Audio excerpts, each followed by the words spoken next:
Today, we're going to be taking a look at PDF/Excel reports. Firstly, go to Reports, General Reports, and then PDF/Excel reports.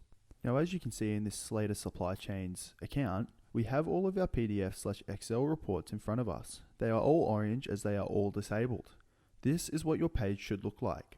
If we click into one of these reports, you can see the settings page. You have rule name adjustment, export framework, and the settings for the export framework.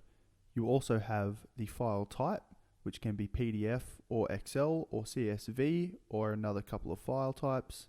We have the next runtime, which is where you can adjust the settings for the runtime of these reports. Then you have the enable rule, and then you have the parameters section. In the parameters section, you can select which report template to use. You can select the date range for that report. You can override the report data as well.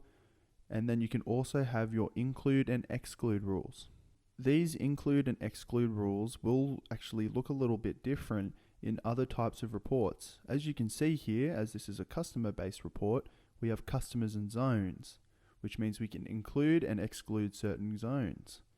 We also have an override report date, as previously mentioned, which when selected will allow you to view the report for those override dates. You also have a new fixed report button available in the top right hand corner, which is where you can add in any new reports that you need to add. That is a basic PDF/Excel reports overview. Thank you for watching.